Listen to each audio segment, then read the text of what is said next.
Hello viewers, sharing इस fun channel में आपका दिल से बहुत बहुत स्वागत है।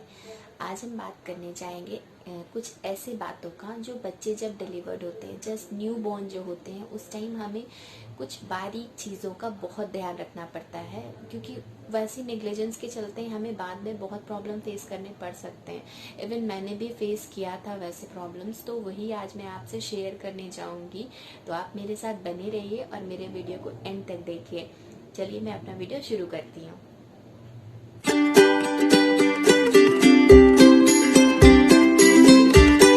अगर आप मेरे चैनल पर नए हैं, पहली बार आए हैं, तो मेरे चैनल शेयरिंग इज फन को सब्सक्राइब करें, साथ में बेल आइकन दबा दें, ताकि जब भी मैं न्यू वीडियो अपलोड करूँ आपको उसके नोटिफिकेशंस मिल जाए। तो जब बच्चा जन्म लेता है तो उस वक्त हमें सबसे पहली चीज़ जो है, सबसे पहला चीज़ जो होता है, जैसे ही बच्चा जन्म लेता है उसके बाद सबसे पहले स्किन टू स्किन कांटेक्ट होता है मदर से। उसका डॉक्टर आप जनरली देखे होंगे या वीडियोस वगैरह में, दूसरे वीडियोस में आप खुद भी देखे होंगे कि जैसे ही बच्चा पैदा होता है तुरंत उसको माँ के ऊपर रख दिया जाता है, ताकि वो स्किन टू स्किन कांटेक्ट हो सके माँ से, क्योंकि वो 9 महीने तक माँ के कोख में रहता है। तो उस बॉडी को वो बहुत अच्छे से पहचानता है, उसके टेम्परेचर को, उसके हार्ट बीट को वो बहुत फेमिलियर होता है उससे। तो बच्चा बाहर न्यू इन्वायरमेंट में जैसे ही आता है तो वो घबरा ना जाए, वो बहुत नॉर्मल रहे, इसलिए सबसे पहला चीज़ जो किया जाता है वो स्किन टू स्किन कांटेक्ट होता है मदर से। फिर उसके बाद दूसरी चीज़ जो आती है वो होता है बच्चे का मेजरमेंट। बच्चे की बहुत सारी चीज़ें मेज़र की जाती है इनिशियल स्टेज में, जैसे कि उसका वेट, बच्चा जैसे ही हुआ वो कितने वेट का है, वो बच्चे की टाइमिंग, बर्थ टाइमिंग इमीडिएट, वो जैसे ही बच्चा बाहर निकलता है वो उसी वक्त नोट कर लिया जाता है कि बच्चे का बर्थ टाइमिंग क्या है। वो बच्चे की लेंथ, वो सर से लेकर के नीचे पाँव तक, नीचे उसके पैर के तलवे तक उसका लेंथ नापा जाता है कि वो कितना लंबा है। और उसके सरकमफेरेंस, हेड की सरकमफेरेंस मतलब ये पोर्शन उसका कितना है, वो हेड जो उसका निकला है वो उसकी सरकमफेरेंस कितनी है। ये बेसिक चीज़ है एक्चुअली। आप कभी भी बच्चे को वैक्सीनेशन के लिए भी अगर आप हॉस्पिटल लेकर जाते हैं ना, तो ये बेसिक चीज़ ना जनरली डॉक्टर हमेशा नापते हैं, वेट, लेंथ और हेड का सरकमफेरेंस। फिर उसके बाद दूसरी चीज़ जो आती है वो होती है, जैसे ही बच्चे का वो सब हो गया, वेट, वो सब मेजरमेंट हो गया, उसके बाद जो भी वैक्सीनेशन इमीडिएट रिक्वायर्ड होती है, जैसे हेपेटाइटिस बी है और उसके अलावा भी बहुत सारी वैक्सीनेशन है जो ज़रूरत होती है, वो सब वैक्सीनेशन डॉक्टर लोग टेक केयर करते हैं। और एक और चीज़ उससे भी पहले करते हैं, वो होता है कि जो बच्चे का लंग्स होता है वो फ्लूइड से भरा होता है। क्योंकि बच्चा हमारे पेट में रहता है तो वो पानी के अंदर रहता है, उस टाइम वो फ्लूइड से भरा रहता है। तो जैसे ही वो बाहर आता है तो नर्सेस पंप के थ्रू, सक्शन के थ्रू उसके नोज से और उसके माउथ से फ्लूइड निकालती है, ताकि उसके लंग्स में एयर पास हो सके इमीडिएटली और वो आराम से सांस ले सके। इनिशियल स्टेज में थोड़ा बच्चे को सांस लेने में प्रॉब्लम होती है, पर वो नॉर्मल है, उसमें कोई परेशानी वाली बात नहीं है। वो इसलिए होता है क्योंकि बच्चे का लंग्स जो होता है वो फ्लूइड से भरा होता है और वो धीरे धीरे करके सक्शन के थ्रू वैसे तो निकाल दिया जाता है, पर इन केस अगर थोड़ा बहुत रह जाता है तो वो अपने टाइम के साथ अपने आप वो ठीक हो जाता है। फिर जैसे जैसे एयर पास होना शुरू होगा, लंग्स अपना फंक्शन वर्क शुरू करेगा, वैसे वैसे उसका सांस लेना भी नॉर्मल हो जाएगा।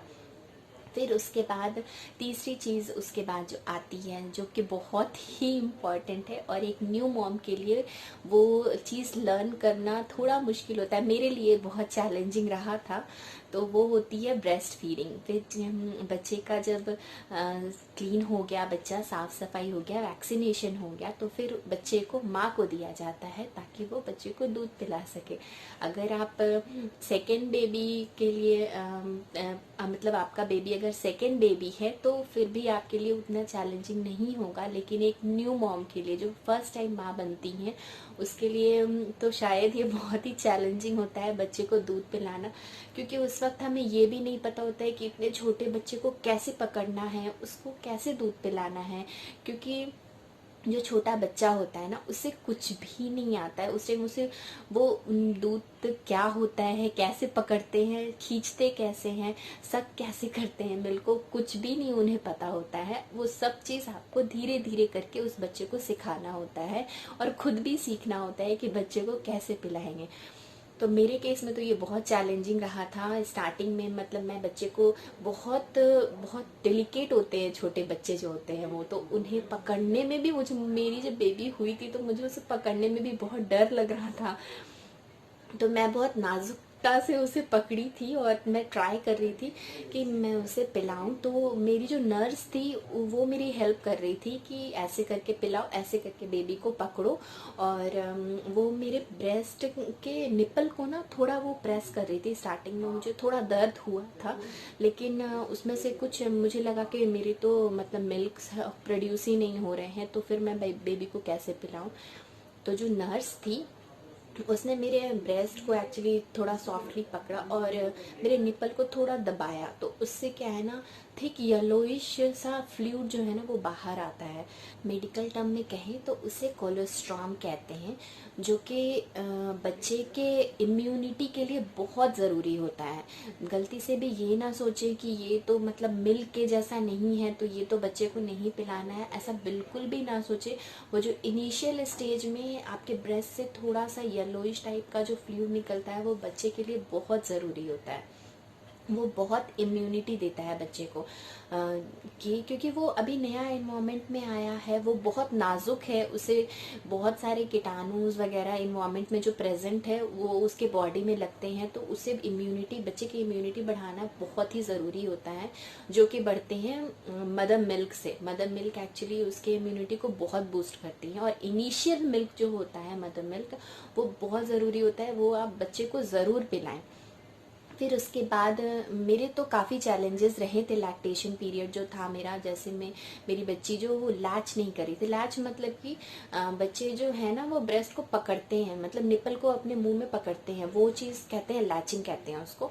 वो नहीं हो रही, मतलब मेरी बेबी नहीं कर रही थी वो, जो कि मैं धीरे धीरे उसे सिखाई थी। लैक्टेशन पे मैं अलग से एक नया वीडियो बनाऊंगी, डेफिनेटली आप उसे वॉच करें अगर आपको कोई लैक्टेशन का प्रॉब्लम है तो। मैंने कैसे फेस किया था, मैंने कैसे मतलब उसको उस फेज को क्रॉस की थी, वो एक्चुअली बहुत क्रिटिकल फेज होता है। क्योंकि बच्चे जब पैदा होते हैं ना, तो मुझे सबसे डिफिकल्ट लगा मेरी बेबी के टाइम में उसे फीड कराना। क्योंकि बच्चे जब फीड नहीं करते हैं ना तो हमें बहुत टेंशन होती है कि बच्चा खा नहीं रहा है, बच्चा पी नहीं रहा है। एक्चुअली इनिशियल स्टेज में कहेंगे कि बच्चा पी नहीं रहा है, तो वो पता नहीं वो सेफ है कि नहीं है उसके लिए, वो डिहाइड्रेट तो नहीं हो जाएगा या फिर उससे कोई प्रॉब्लम तो नहीं होगी। तो वो सब चीज़ें एक्चुअली मेरे प्रेगनेंसी में हुई थी मेरे साथ। मेरी बेबी डिहाइड्रेट हो गई थी। फिर उसके बाद मैंने NICU में भी उसे एडमिट करवाया था। वो सब तो ठीक है, अगर नहीं कर रहा है तो काफ़ी प्रॉब्लम्स आती हैं और बच्चा डिहाइड्रेट हो जाता है इनिशियल स्टेज में। तो वो सब बातों का ध्यान बहुत ज़्यादा हमें रखना पड़ता है। फिर उसके बाद जो हमें ध्यान रखना होता है वो होता है कि बच्चे कितनी बार सुसु कर रहे हैं, बच्चे कितनी बार पॉटी कर रहे हैं, ये सब चीज़ों का आपको ध्यान रखना पड़ता है। कम से कम 5 से 6 बार बच्चे सुसु करते हैं और 8 से 10 बार वो पॉटी करते हैं। और इनिशियल स्टेज में जब आप देखिएगा तो बच्चे जो है ना ग्रीनिश या हल्का ब्लैकिश टाइप का पॉटी, इनिशियल सबसे पहला पॉटी जो उसका होता है वो ऐसा होता है। वो चीज़ आप ध्यान रखिएगा। मेरे केस में भी मेरी बेबी का हुआ था वैसा, पर मैं डर गई थी क्योंकि मुझे पता नहीं था कि इनिशियल स्टेज में ऐसा कुछ होता है। तो फिर नर्स से मैंने बोला था कि पता नहीं क्यों मेरी बेबी का पॉटी जो है ना वो ग्रीनिश हो रहा है, वो ब्लैकिश हो रहा है, वो नॉर्मल नहीं। तो उन्होंने मुझे बताया था कि ये एब्सोल्युटली नॉर्मल है, इसमें कोई टेंशन वाली बात नहीं है। क्योंकि बेबी पेट के अंदर होता है तो उसके पेट में जो भी जा रहे होते हैं वो हमारे अम्बेलिकल कॉर्ड से जाते हैं। तो वो इनिशियल स्टेज में जब पॉटी होता है तो वो वैसा ही होता है, ग्रीनिश और ब्लैकिश टाइप का ही होता है। वो विद इन अ वीक या फिर आप कह सकते हैं 3 या 4 दिन के बाद वो धीरे धीरे करके अपना कलर चेंज करता है और वो नॉर्मल हो जाता है, मतलब येलोइश हो जाता है वो। फिर उसके बाद जो आपको बहुत ध्यान रखनी पड़ती है वो है उसका अम्बेलिकल कॉर्ड। क्योंकि अम्बेलिकल कॉर्ड ऐसा है जो माँ को और बच्चे को एक साथ जोड़े रखता है पेट के अंदर, लेकिन जब वो बाहर आ जाता है बेबी तो अम्बेलिकल कॉर्ड का एक्चुअली में कोई यूज़ नहीं होता है। लेकिन आप ध्यान दें कि उससे कुछ हो ना, क्योंकि वो जैसे ही कट होता है ना, बेबी का अम्बिलिकल कॉर्ड कट कर देती हैं डॉक्टर, और वो थोड़ा सा लटका रहता है, उसको वैसे ही छोड़ दें, कुछ नहीं करें उसमें, तेल वेल भी ना लगाएं उसमें, तेल या फिर कुछ भी नहीं लगाएं, क्योंकि तेल लगाने से भी क्या होता है ना, वो ऑयली होगा ना तो वहां पे इन्फेक्शन हो सकता है। तो कुछ नहीं करें उसमें, उसको वैसे ही रहने दें। वो धीरे धीरे करके ना अपने आप ही वो सूख जाता है, अपने आप वो सूख जाएगा और अपने आप वो गिर जाएगा। तो उसमें कुछ करने की ज़रूरत नहीं है। आप साफ करना चाहते हैं ना, तो आप नॉर्मल एक कॉटन कपड़े या फिर कॉटन बॉल जो होता है वो लेकर के ना हल्का हल्का पानी से, नॉर्मल थोड़ा नरम, थोड़ा वार्म वाटर गर्म पानी से हल्का हल्का उसको साफ कर दें। बस उतना ही करना है, और उसको कुछ करने का ज़रूरत नहीं है। अगर आप उसमें ऑयल या फिर कुछ भी डालते हैं या क्रीम लगाते हैं तो उसकी वजह से इन्फेक्शन हो सकता है, तो वो सब कुछ ना करें उसमें। और पानी से थोड़ा अवॉइड करें, ट्राई करें कि वहाँ पानी ज़्यादा ना लगे, क्योंकि बच्चा इनिशियल स्टेज में ना उसका स्किन इतना सॉफ्ट होता है, कोई भी चीज़ के साथ वो बहुत जल्दी रिएक्ट कर सकता है, उससे हार्म हो सकता है, इसलिए ज़्यादा पानी से भी ना लगाए वहाँ पे। फिर उसके बाद जो नेक्स्ट चीज़ आती है वो है कि बच्चे को नहलाना कैसे है। तो जैसे ही बच्चा पैदा होता है तो वैसे ही उसको नहलाने का ज़रूरत नहीं है। इनिशियली आप उसको हल्का गर्म पानी में कपड़े को डिप करके बस उसको पोंछ दे, नॉर्मली बच्चे को साफ कर दें, उसको थोड़ा वाइप करके नरम एकदम कॉटन कपड़ा, जो मुलायम कपड़ा होता है ना, वैसे कपड़े से उसको पोंछ दे, उतना ही काफ़ी है। बच्चे को नहलाने का ज़रूरत नहीं है। और फिर उसके बाद उसका हेड वगैरह जो है, बच्चे जो छोटे होते हैं ना, उसका हेड बहुत डेलिकेट होता है, मतलब लचक होता है एकदम, वो संभाल नहीं पाता है, अपने गर्दन तक को वो संभाल नहीं पाता है। तो आप जब भी बेबी को गोद में लें तो एक हाथ बेबी के सर के नीचे रखें ताकि उसे सपोर्ट हो, और दूसरे हाथ से उसे पकड़े। इतना छोटा तो होता ही है, बेबी बहुत छोटा होता है जब वो होता है। तो एक्चुअली मैं जब अपनी बेबी को देखी थी ना, तो मैं मतलब मुझे लगा था यार इतना छोटा भी बच्चा होता है क्या, मतलब बहुत छोटे होते हैं बच्चे जब वो इनिशियली पैदा होते हैं। तो एक हाथ में आप उसका सर रखिए, दूसरे हाथ में उसे ऐसे करके पकड़िए और हमेशा उसे सपोर्ट देकर रखिए, ताकि ना, क्योंकि बेबी का बॉडी भी बहुत डेलिकेट होता है, उस टाइम उसके बोन्स बहुत नाजुक होते हैं, उसका हर एक जॉइंट जो होता है वो बहुत नाजुक होता है। थोड़े से भी लचक के चलते या फिर थोड़े से भी निग्लिजेंस के चलते आपको बाद में प्रॉब्लम फेस करने पड़ सकते हैं। इसलिए वैसी लापरवाही ना करें बच्चे के साथ। और छोटे बच्चों को इनिशियल स्टेज में मैं प्रेफर करूंगी कि आप ना दें गोदी में, क्योंकि उन्हें कुछ उतना आइडिया नहीं है, और उनसे अगर कुछ गलती हो भी जाती है तो आप उन्हें कुछ बोल नहीं सकते, कुछ कर नहीं सकते उसके बाद। तो इनिशियल स्टेज में आप एक्चुअली प्रेफर करें कि अगर आप गोदी ले भी रहे हैं तो उसे एकदम आराम से उसे उठाएं, और उसके सर को अपने हाथ से, सर को नहीं कहेंगे एग्जैक्टली, उसके यहाँ पे, मतलब गर्दन के पास, गर्दन और सर के बीच में जो है ना, वहाँ पे उसे सपोर्ट दें, और नीचे उसे, उसके जो बम्प है ना, वो बम्प पे सपोर्ट दें। तो वो ना बेबी आप बम्प और जो उसका बैक होता है, उसको क्या कहते हैं, रिबकेज, जो उसका रिबकेज और जो बम्प है उस पे ऐसे सपोर्ट दे, और दूसरा हाथ आप उसके नेक और हेड के बीच में रखें। तो वैसे ना बेबी आपको सही से पकड़ में आएगा और बेबी लचक नहीं होगा बेबी में। और मैं प्रेफर करूंगी कि जब आपको बहुत ज़रूरत हो तभी आप बेबी को उठाएं, नहीं तो आप प्रेफर करें कि बेबी बेड पर लेटा रहे और उसे सपोर्ट थोड़ा तकिया से या फिर सॉफ्ट पिलो से ना आप उसे सपोर्ट दे करके नॉर्मल बेड पे ही रखें, वो ज़्यादा बेटर होता है। इनफैक्ट मैं अपनी बेबी को पिलो जो होता है ना, नॉर्मल पिलो जिसपे हम सर रखकर सोते हैं, वो पिलो पे मैं उसे सुलाती थी, क्योंकि वो सॉफ्ट होता है, डेलिकेट होता है, और वो उस पर आराम से सोती थी, उसे कोई प्रॉब्लम नहीं होती थी। तो मैंने अपने केस में वैसा किया था, आप भी चाहें तो वैसा कर सकते हैं। वैसे में क्या होता है ना कि बेबी स्टेबल रहता है और उसे भी आराम लगता है, और मैं बार बार उसे उठाती नहीं थी। जब मुझे उसे इवन दूध भी पिलाना होता था ना, तो मैं वो पिलो को उठाती थी और पिलो को उठाकर अपने ये लाप पर रखकर उसे दूध पिलाती थी।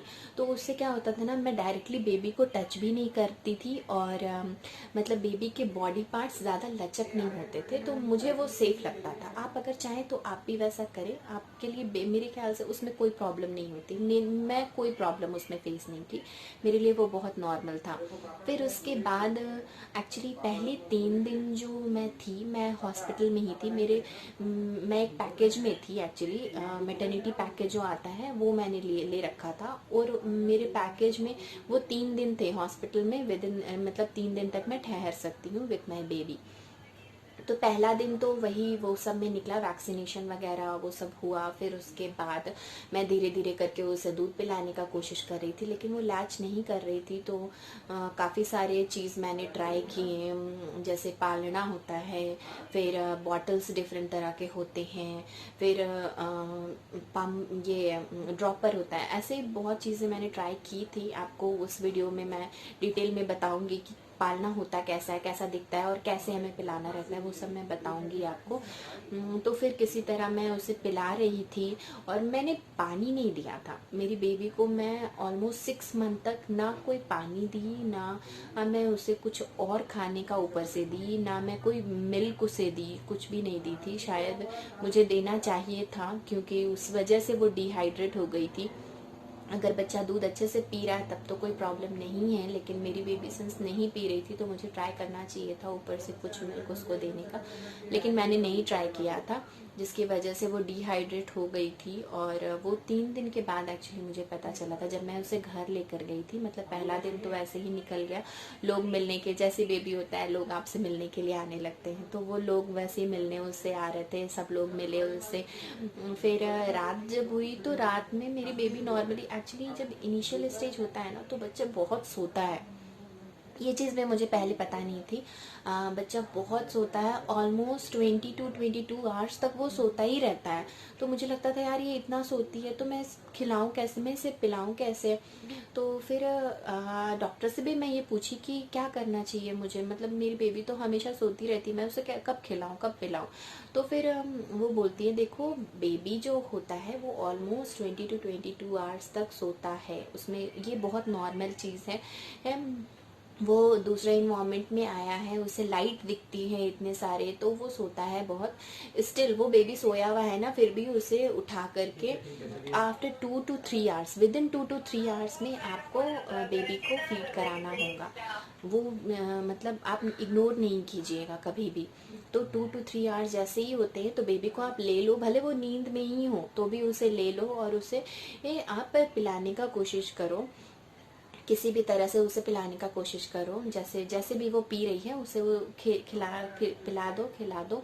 तो फिर उसके बाद, और बेबी जो है ना इवन खाते खाते भी सो जाती है, उसे मतलब बहुत अगर थोड़ा सा वो उठी है अब पी रही है फिर वो सो गई, क्योंकि हमारे ब्रेस्ट से एक्चुअली ऐसा एक स्मेल आता है जो बेबी को सुला देता है। ये मुझे नहीं पता था पहले, लेकिन लैक्टेशन का जब मुझे ट्रेनिंग दे रही थी वहाँ पे मेरी नर्स, तो उन्होंने मुझे बताया कि ऐसा होता है कि जब आप बेबी को ब्रेस्ट फीड करवाते हो तो बेबी थोड़ा देर पीती है और फिर सो जाती है। तो वैसा होता है क्योंकि हमारे ब्रेस्ट से एक स्मेल आता है जो बेबी को सुलाने में हेल्प करता है, मतलब बेबी सो जाती है उसकी ये से।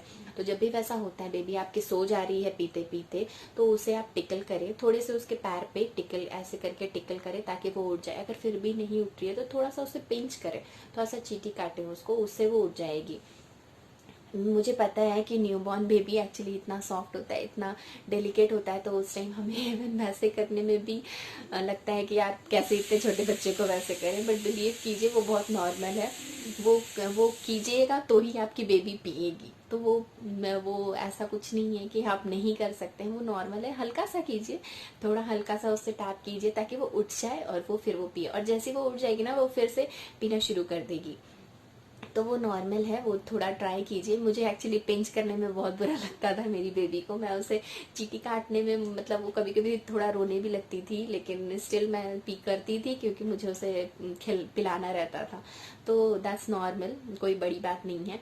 और फिर उसके बाद जो मैं पॉइंट नोट करने बोलूँगी वो आप वो नोट कर सकते हैं कि जब बच्चा छोटा होता है ना तो उसकी आई साइट जो होती है ना वो बहुत बहुत स्ट्रांग नहीं होती है, मतलब वो बहुत दूर तक नहीं देख सकता है बच्चा। तो आप कोशिश करें ना कि आप बच्चे के क्लोज जाएं, मतलब बच्चे के फेस के क्लोज जाएं और उससे कुछ आऊं करके देखें, उससे बातें करें, तो बच्चा इंटरेक्टिव होगा। बच्चे आपके फेस को पहचानेंगे। जो माँ और पापा होते हैं ना वो खासकर ऐसा करें ताकि बच्चे आपके फेस को रिकॉग्नाइज करना शुरू कर दें। उसके पास जाएं, बच्चे के पास जाकर ही वैसा कुछ करें। आप देखेंगे कि बच्चा भी हरकत करता है वैसे में। अगर आप दूर से कुछ कहेंगे ना तो बच्चे को पहली बात तो अच्छे से वो दिखाई नहीं देता है, क्योंकि जब बच्चा पैदा होता है तो उसकी आई साइट जो होती है वो काफ़ी लो होती है, वो ज़्यादा दूर तक देख नहीं सकता है। तो आप उसके क्लोज जाएं और उसके क्लोज जाकर ना कुछ आप हरकत करें, उससे बातें करें। डजेंट मैटर वो समझ रहा है नहीं समझ रहा, फिर भी आप उससे बातें करें, उससे अच्छा लगेगा। वो आपके फेस के मूवमेंट्स को देखेगा ना तो वो रिएक्ट करता है, बच्चा रिएक्ट करता है। आप नोटिस करेंगे, डेफिनेटली आपको फर्क पता चलेगा कि बच्चे में कुछ हरकत दिख रही है। तो वैसे क्या होता है ना, बच्चा एक्टिव होता है। तो वो आप ट्राई करें बच्चे के साथ। फिर उसके बाद और जो बातें ध्यान में रखनी है वो जैसे कि बच्चा मतलब आप दूध पिला दिए बच्चे को, आपको लगा कि हाँ सफिशिएंट, जनरली कहते हैं कि 15 मिनट तक आपको बच्चे को दूध पिलाना चाहिए। इनिशियल स्टेज में आप उसको पिलाओ, देखो कि जब वो उसको लगेगा ना तो वो पी लेगा।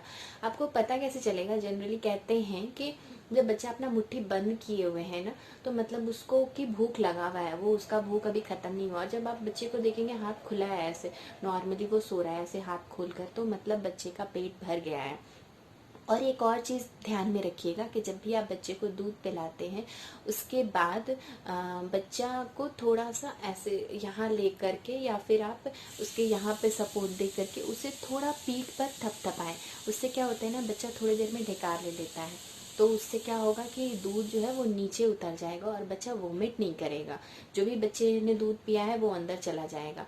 तो वो बहुत ज़्यादा देर तक दूध पिला दिया फिर वैसे करें, वैसे मत कीजिएगा। आप जैसे कि बच्चे को दूध पिलाना शुरू किए, 10 मिनट हो गए, 10 मिनट के बाद आप बच्चे को वैसे ही बर्प करें, जो उसको बर्पिंग कहते हैं, मतलब डकार दिलवाना बच्चे को। तो आप बच्चे को डकार दिलवाइए। अगर वो डकार ले लेता है थोड़ी देर के लिए कीजिए, मतलब 1-2 मिनट के लिए उसे बर्प दिलाने का कोशिश कीजिए, उसके ऐसे रख करके पीछे थोड़ा थपथपाइए, बर्पिंग कीजिए। तो वो अगर बर्पिंग कर लेता है तो ठीक है, अगर नहीं करता है स्टिल आप वैसे थोड़ा देर के लिए कीजिए, नहीं करता है तो ठीक है, फिर भी आप थपथपाइए। फिर उसके बाद आप उसको फीड कराना कंटिन्यू कीजिए, फिर दोबारा आप वैसे कीजिए। फिर आप जब आप बच्चा बर्प कर लेता है, वैसे मैं 1-2 बार में बर्प कर लेता है जनरली बच्चा, लेकिन अगर नहीं करता तो भी कोई प्रॉब्लम नहीं है। अब बस अपने साइड से आप करवा दें, वो बच्चे के लिए अच्छा होता है। दूध नीचे जाने में एक्चुअली वो हेल्प करता है बच्चे को। तो ये सब हुआ था मेरे पहले दिन, जिस दिन बेबी डिलीवर्ड हुई थी उस दिन का बात है ये सब। तो फिर उसके बाद क्या हुआ कि उस रात में वो नॉर्मल उसे हम लोगों ने पिला विला करके क्राइडल में, मतलब उसके झूले में सुला दिया था। मैं उसको अपने पास लेकर के नहीं सो रही थी, क्योंकि मुझे उसे लेकर सोने में बहुत डर लग रहा था कि मैं उस पर ज़्यादा कहीं दबाव वबा ना दूँ, मेरा हाथ ना पड़ जाए उस पर। इसलिए मैं फर्स्ट दिन उसे झूले में ही सुलाई थी, अपने झूले में वो सोई। और बीच बीच में रात में उठ करके मैं 2-3 घंटे के बाद में मैं उसे मतलब फीड कराने का कोशिश करती थी। तो फीड तो मैं करवा नहीं पा रही थी, बट मैं वही पालना जो होता है, एक कप टाइप का वो होता है, उसमें मैं अपना मिल्क एक्सट्रैक्ट करके निकाल रही थी। तो अराउंड 10 ml भी अगर निकल जाता है तो इनिशियल टाइम में 10 ml भी अगर बच्चा पी लेता है तो वो उसके लिए सफिशिएंट होता है। तो उस टाइम में मेरे हस्बैंड ने मुझे बहुत सपोर्ट किया। इनफैक्ट कहेंगे कि वही थे जो मेरा सब कुछ कर रहे थे, बेबी को भी देख रहे थे, हमको भी देख रहे थे। इवन डॉक्टर से अगर कुछ कंसल्ट करना है तो भी जाकर पूछ रहे हैं, नर्सेस को बुला रहे हैं, वो सब कुछ वो अकेले ही कर रहे थे। उनके लिए काफ़ी मुश्किल टाइम था वो। तो मैं एक्चुअली मिल्क एक्सट्रैक्ट कर दे रही थी, वो कप जैसा जो पालना जो होता है उसमें मैं एक्सट्रैक्ट कर दे रही थी। और मेरे हस्बैंड बाबू को वो पिला रहे थे अपने हेल्प से, मतलब नर्स बताई थी कि कैसे करके पिलाना है, वो वैसे ही करके बाबू को पिला दे रहे थे। तो 2 से 3 बार रात में भी हम लोगों ने पिलाया वैसे। और फिर बेबी तो मोस्टली सोती ही रहती थी, तो वैसे ही हम लोग उसको उठा उठा करके पिलाते थे। तो ये फर्स्ट दिन हमारा ऐसे कंप्लीट हो गया। फिर जब सेकेंड डे हुआ, मतलब हॉस्पिटल में हम सेकेंड डे जब था हॉस्पिटल में, तो नेक्स्ट दिन पेडियाट्रिक्स जो बच्चे को देखती है वो डॉक्टर आई चेकअप के लिए बच्चे को। तो वो उसने बच्चे की आँख, नाक, कान, ये सब में वो उसने चेक किया। और सुबह जब उठी थी ना बेबी, उस टाइम में ही वो नर्स आई और बेबी को लेकर गई वेट उसका नापने के लिए। और उसको क्लीन करने के लिए बेसिकली मतलब वो वार्म वाटर से थोड़ा कॉटन कपड़े से वो पोंछती है उसको, तो उसके लिए वो लेकर के गई और बच्चे का वेट नापी, फिर उसके बाद वापस ला करके हमको दे दी। तो उस टाइम में मुझे पता चला कि विद इन अ डे वो उसका जो वेट है ना, उसका वेट कम हो रहा है। इवन वो 3.2 की हुई थी जब वो हुई थी उस टाइम, तो उसका वेट उस दिन 3 हो गया था, 3 kg की हो गई थी वो। तो मतलब इतना जल्दी मुझे लगा कि वेट घट रहा है, तो ये एक्चुअली बहुत नॉर्मल होता है, क्योंकि बच्चा जब पैदा होता है उस टाइम उसके बॉडी में काफी फ्लूइड रहता है जो कि धीरे धीरे करके सूखता है। उस वजह से बच्चे का वेट जो होता है इनिशियली वो थोड़ा डिक्रीज करता है, 10% आप रख लीजिए कि 10% तक डिक्रीज करता है, वो बहुत नॉर्मल है, और फिर उसके बाद नॉर्मल इंक्रीज करना शुरू हो जाता है। तो ये हुआ था सेकेंड डे में। फिर पेडियाट्रिक्स आई, उसने चेक वेक किया, बेबी को अच्छे से देखा, आँख आँख देखा, फिर नोज देखी, फिर उसका ईयर देखी, फिर मुंह खोलकर उसका टंग वंग देखी। तो उसके बाद मेरी पेडियाट्रिक्स बोली कि इसको शायद जॉन्डिस है।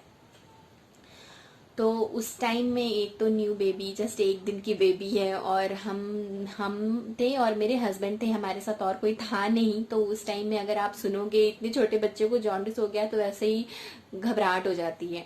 तो वो हम भी डर गए कि यार इतने छोटे बच्चे को जॉन्डिस हो गया है, क्या प्रॉब्लम है, कैसे ठीक होगा। तो एक्चुअली में बाद में जब मैंने अपने रिलेटिव से डिस्कस किया था ये चीज, तो मुझे पता चला था कि एक्चुअली जॉन्डिस बहुत ही नॉर्मल है, न्यूबॉर्न में वो होता है। 80% बच्चों को जॉन्डिस इनिशियल स्टेज में होता है। तो उस टाइम में पर मुझे नहीं पता था कि ये नॉर्मल है। तो हम लोग तो डर गए थे, तो हम लोगों ने डॉक्टर से पूछा कि ओके क्या करना पड़ेगा इसके लिए। तो डॉक्टर ने मुझे हम लोगों ने उनको सजेस्ट किया कि आप इसको यूवी रे दो, और विटामिन डी का वो दवा हम लोग को सजेस्ट किए थे बेबी को पिलाने के लिए, ड्रॉपर से, मतलब विटामिन डी का।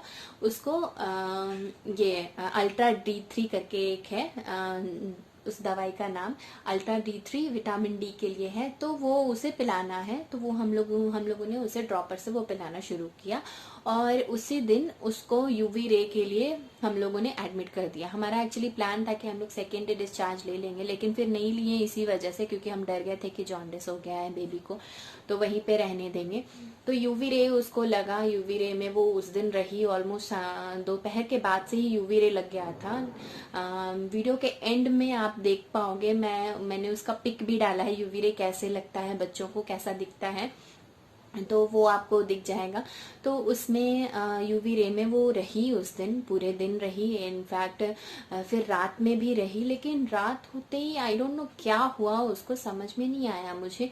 माइट भी उसे बहुत गर्म लग रहा था, या फिर वो कंफर्टेबल नहीं थी, क्योंकि यूवी रे में जब रखते हैं ना बच्चों को, तो उसमें वो ना क्या करते हैं ना कि बच्चे का आईज को ऐसे क्लोज कर देते हैं, एक पट्टी जैसा लगा देते हैं आँख के ऊपर, और डायपर में रहती है, और उसका पूरा बॉडी ओपन रहता है, मतलब वो उसके पूरे बॉडी पे कोई कपड़ा नहीं रहता है, वो लाइट डायरेक्ट पड़ता है उस बच्चे पे। वो देखकर एक्चुअली थोड़ा अजीब लगता है, मैं वो मोमेंट्स याद नहीं करना चाहती हूँ, क्योंकि वो उतने छोटे बच्चे रहते हैं ना आपको आपके, और उस टाइम में वो आप वैसे देखोगे ना बच्चे को, तो मतलब कैसे बताऊं कि कैसा लगता है, मतलब वही अच्छा नहीं लगता है वैसे अपने बच्चों को वैसे देखना, स्टार्टिंग में ही बहुत बुरा लगता है। बट स्टिल मैंने सोचा, मतलब हम लोगों ने यही सजेस्ट सही समझा कि अब डॉक्टर है तो वो हम लोग से तो ज्यादा ही जानते होंगे, तो अगर वो यूवी रे के लिए बोल रहे हैं तो कुछ अच्छा ही होगा। हम लोगों ने यूवी रे के लिए एक्सेप्ट कर लिया, और वो रात भर रही, लेकिन बहुत रो रही थी वो उस दिन, पता नहीं किस वजह से। वो थोड़ी देर सो रही है, फिर उठ जा रही है, फिर रो रही है, बहुत रो रही थी। तो मेरे हस्बैंड एक्चुअली उस टाइम भी उसको बहुत संभाले थे, मतलब रात भर वो जग जग करके उससे लिए रहते थे, इधर उधर घुमाते रहते थे। मैं वैसा नहीं कर पा रही थी, मुझे वो रेस्ट लेने के लिए इसलिए बोल रहे थे, क्योंकि अगर मैं ज्यादा जगती तो ब्रेस्ट मिल्क प्रोडक्शन जो होता है ना, उस पर इम्पैक्ट आ जाता है अगर हम प्रॉपरली सोते नहीं है तो इसलिए मेरे हस्बैंड मुझे जगने नहीं दे रहे थे ज्यादा टाइम तक। वो मुझे बोल रहे थे कि आप आराम कीजिए, आप सो जाइए, मैं बाबू को देख रहा हूँ। तो वो रात भर ऑलमोस्ट जग रहे थे, उसे देख रहे थे, थोड़ा थोड़ा सा नींद थोड़ा ले रहे थे, और फिर वो जग रहे थे, मतलब पूरी पूरी रात रात वो जग रहे थे, बाबू को देख रहे थे। और इवन जो दूध पिलाना रहता था, वो भी मैं वो कप में एक्सट्रैक्ट करके उनको दे दे रही थी और वो ही बाबू को पिला रहे थे। तो फिर उस दिन तो काफ़ी वो रोई, फिर रात में वो रो रही थी इतना, तो मेरे हस्बैंड डॉक्टर को भी एक्चुअली नर्सेस को खोज रहे थे। पर उस टाइम में क्या होता है ना, रात में जो होता है ना, नर्सेज लोग सारे अवेलेबल नहीं होते, बहुत कम नर्सेज अवेलेबल होती हैं रात में। तो एक नर्स थी, उसको मतलब वहाँ पे ये जो काउंटर होता है बाहर में, वहाँ पे थी, उसको वो बुलाकर ला रहे थे मेरे हस्बैंड। वो देखी एक दो बार, बोली हाँ नॉर्मल है, बच्चे रोते हैं, कोई बड़ी बात नहीं है, ठीक है, कोई ऐसा करके वो मतलब मुझे लगा नहीं कि वो इतना रिस्पॉन्सिव है। वो मतलब नर्स जो थी, मुझे लगा कि वो कहीं नेग्लेक्ट कर रही है, उतना एक्टिव नहीं है। तो उसके बाद फिर क्या हुआ कि तो फिर वैसे ही किसी तरह हमारा सेकेंड डे तो निकल गया, सेकेंड नाइट भी निकल गया। तो हम बेबी तो काफ़ी रो रही थी उस दिन, तो हमें बहुत टेंशन हो रहा था। फिर सुबह जब हम वेट कर रहे हैं कि कब डॉक्टर आएगी, कब वो चेक करेगी, वो देखेगी कि हाँ उसका जॉन्डिस ठीक हुआ है कि नहीं, क्योंकि वो थर्ड डे था और हमारा पैकेज भी ख़त्म होने वाला था। तो हमें हॉस्पिटल से जाना था, डिस्चार्ज लेना था। तो वेदर हमें एक्सटेंड करना है और कि नहीं करना है, वो फिर जो भी डॉक्टर है वो रिव्यू करके बताती, उस पर ही डिपेंड करता। तो फिर वो डॉक्टर आई सुबह में अराउंड 11 o'clock पे, वो आई थी चेकअप के लिए। फिर दोबारा वो चेक की, उन्होंने बोला कि हाँ जॉन्डिस पहले से थोड़ा कम हुआ है, जितना था उतना नहीं है, तो आप एक दिन और देख सकते हैं, मतलब यूवी रे में ही रख करके उसे देखें और फिर उसके बाद आप कल डिस्चार्ज लें। तो फिर हम लोगों ने बोला कि ठीक है ओके, मतलब कि अगर जहाँ तक बच्ची का सवाल है, कोई भी इस चीज़ को नहीं देखता है कि क्या है, कितना खर्च हो रहा है, क्या कोई नहीं देखता है, बच्चे ज़्यादा इम्पोर्टेंट होते हैं हमारे लिए उस वक्त। तो हम लोगों ने भी बोला कि हाँ ठीक है, अगर वैसा आपको लगता है कि जॉन्डिस उसकी वजह से ठीक हो रहा है, पहले से बेटर है, तो ठीक है, हम एक दिन और इसको यूवी रे में रखते हैं। तो वो पूरे दिन ऑलमोस्ट हम लोगों ने उसे यूवी रे में ही रखा। बहुत मतलब कि जब उसको फीड कराना था तभी हम उसको लेकर निकाल रहे थे और उसको पिला रहे थे, फिर वापस से उसको यूवी रे में ही रख दे रहे थे। तो ऑलमोस्ट फुल डे वो उस दिन यूवी रे में रही थी। और फिर नाइट में जब उसका वही मतलब नाइट में फिर से वैसे ही शुरू हो गया, वो रोई जा रही है। और इवन जो सेकेंड डे में वो थी, वो तो कम से कम फिर भी सेकेंड डे में थोड़ा वो सो जा रही थी। वो थर्ड डे जो हुआ उसमें तो एकदम लगता है उसको पता नहीं क्या हुआ था, ना वो खा रही थी सही से, ना वो कुछ मतलब समझ में नहीं आ रहा था कि उसको प्रॉब्लम कहाँ पे हो रहा है, किस वजह से वो रोई जा रही है। तो बहुत रो रही थी वो थर्ड दिन पे भी रात में वो रोने लगती थी। एक्चुअली दिन में फिर भी शांत रहती थी, लेकिन रात में वो रोने लगती थी, जो कि मेरे हस्बैंड उसको देखते थे उस टाइम में, हस्बैंड ही संभालते थे, देखते थे उसको। फिर उसके बाद जब नेक्स्ट मॉर्निंग फिर से हुआ तो फिर डॉक्टर चेकअप के लिए आई और फिर उन्होंने चेक किया। वो बोली कि हाँ सब ठीक है, अब एक्चुअली जॉन्डिस कम हो गया है ऑलरेडी, और अब बच्ची को आप घर लेके जा सकते हो। तो हम लोग ने बोला ओके चलो ठीक है, फाइनली एटलीस्ट जॉन्डिस ठीक हो गया है, तो अब उसको घर लेके जाते हैं और फिर घर पे हम लोग से जो भी हो पाएगा वो हम लोग देखते हैं। तो ये यहाँ तक हो गया। फिर उसके बाद हम लोग उसको घर लेकर आ गए। घर लेकर आने के बाद क्या हुआ कि हम लोग अराउंड शाम में यहाँ घर पहुंचे थे, मतलब वहाँ पे हम लोग 3 o'clock पे डिस्चार्ज ले लिए थे हम लोग। आफ्टर 3 days, मतलब 4th डेज को हम लोग हॉस्पिटल से 3 o'clock पे डिस्चार्ज ले लिए, घर आ गए। घर आने के बाद नॉर्मली मैं बाबू को रखी थी और घर हमारा काफ़ी मेसी था उस टाइम, क्योंकि हम लोग दोनों ही थे केवल, और उस टाइम जब गए थे 4 दिन से घर बंद था, तो काफ़ी मेसी था। बट स्टिल हम लोगों ने कुछ जल्दी जल्दी साफ किया, क्योंकि बाबू को रखना था वहाँ पे। तो बाबू को रखने के लिए हम लोग थोड़ा साफ किए, बेडशीट वगैरह सब चेंज वेंज किए जल्दी से। फिर उसके बाद बाबू को वहाँ पे रखे थे। तो तब तक तो ठीक था, बाबू भी तब तक ठीक थी। फिर उसके बाद वो चले गए बाहर और मतलब अपने फ्रेंड के साथ, उनका फ्रेंड आया था साथ में, वो अपने फ्रेंड के साथ बाहर चले गए कुछ खाने का लाने के लिए, हमारे लिए कि हम कुछ खा लें, उसके लिए कुछ लेकर नहीं कर रही है वो। दूध उसके मुंह में डाल रहे हैं तो उस साइड से ऐसे गिर जा रहा है, क्योंकि वो अंदर ही नहीं ले रही है। तो हम लोग उस टाइम बहुत घबरा गए थे। और जिस दिन हम लोग आए थे घर, मतलब 4th डे जो था बेबी का, उसमें हम लोग शाम में घर पहुंचे थे और 4 o'clock पे घर पहुंचे थे, और अराउंड 4 o'clock पे घर पहुंचे थे, और 7 o'clock पे हम लोग फिर से यहाँ से निकल गए थे हॉस्पिटल, सेम हॉस्पिटल हम लोग फिर से गए थे। इमरजेंसी में हम लोग तुरंत गए कि आई डोंट नो कि क्या प्रॉब्लम हुआ है कि बेबी रिस्पॉन्स नहीं कर रही है सही से, बेबी को पता नहीं क्या दिक्कत हो गया है, बेबी रिस्पॉन्स नहीं कर रही है। तो उस टाइम में काफ़ी प्रॉब्लम हुए थे, हम लोग इमरजेंसी वाले लोग को बोल रहे हैं, और उस टाइम काफ़ी पेशेंट होते हैं इमरजेंसी में, तो हर किसी को वो लोग उतना अटेंशन नहीं दे पाते हैं। तो जब हम लोग ने पेडियाट्रिक को दिखाया कि ऐसे बेबी रिस्पॉन्स नहीं कर रही है, आप देखो क्या प्रॉब्लम हुआ है, वो लोग देख रहे हैं बेबी को, बोल रहे हैं इट्स नॉर्मल, बेबी सोते हैं, इनिशियल टाइम में बेबी बहुत सोते हैं, वो सो रही है नॉर्मल, कोई प्रॉब्लम नहीं है। तो हम लोगों ने कहा कि बेबी कुछ खा भी नहीं रही है, उसको कुछ भी खिला रहे हैं तो वो वॉमिट कर दे रही, मतलब वॉमिट भी नहीं कर रही, वो गिर जा रहा है, वो अंदर ही नहीं ले रही है, हलक से नीचे कुछ वो उतार ही नहीं रही थी। तो उन्होंने बोला कि नहीं नहीं, इट्स नॉर्मल, आप कोशिश करो, बच्चे को वैसे ही होता है, इनिशियल टाइम में पिलाना पड़ता है। तो हम लोग को इससे समझ में नहीं आ रहा था। हम लोग बोले कि हम लोग ट्राई कर रहे हैं, अपने एंड से हम लोग पूरा ट्राई कर रहे थे कि किसी तरह वो खाए, किसी तरह वो पिए, पर उससे वो आने चले गए। और फिर मैं बेबी के साथ थी, फिर मैं बेबी को फीड कराने जा रही थी, 5 बजे लगभग मैं बेबी को फीड कराने जा रही थी। पर बाबू जो है ना, एकदम मतलब कुछ रिस्पॉन्स ही नहीं करी थी, एकदम लेथार्जिक हो गई थी, जैसे उसको कुछ भी करो कोई रिस्पॉन्स ही नहीं है। हम उसको कसकर चुटी काट रहे थे, ठीक है, एकदम कसकर चुटी काट रहे थे कि वो कुछ रिस्पॉन्स करे, वो उठ जाए, लेकिन वो उठ ही नहीं रही है, वो सोई ही सोई है।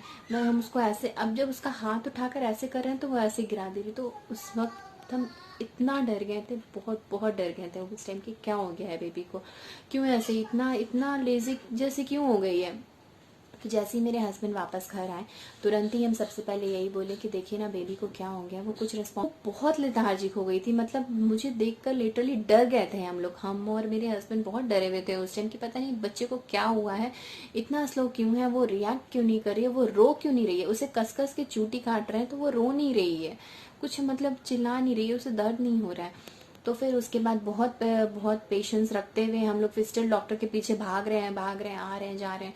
तो बहुत बोलने के बाद वो डॉक्टर को बोले कि डॉक्टर आप प्लीज इसे देखो, प्लीज देखो, ध्यान दो। तो फिर डॉक्टर हम लोग को उस टाइम क्या बोलते हैं कि बच्चा नॉर्मल है, बट स्टिल अगर आपको लग रहा है कि वैसा कुछ है तो आप बच्चे को एडमिट करवा सकते हो, उसके बाद हम लोग देख सकते हैं फर्दर कि इंटरनल तो कुछ प्रॉब्लम नहीं हुआ है ना।